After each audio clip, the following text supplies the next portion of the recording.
Once, the Buddha was asked to explain the path in simple words. So the Buddha said, abstain from all unwholesome deeds, perform wholesome ones, and purify your mind. This is the teachings of enlightened persons. This is very clear exposition which appears acceptable to all. Everyone agrees that we should avoid harmful action and perform those that are beneficial. The Buddha offered universal definitions of others. That disturb their peace and harmony is a sinful action and unwholesome action.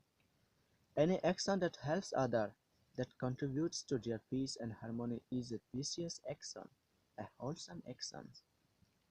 Further, the mind is truly purified by experiencing directly the reality of oneself and working systematically to remove the conditioning that give rise to suffering.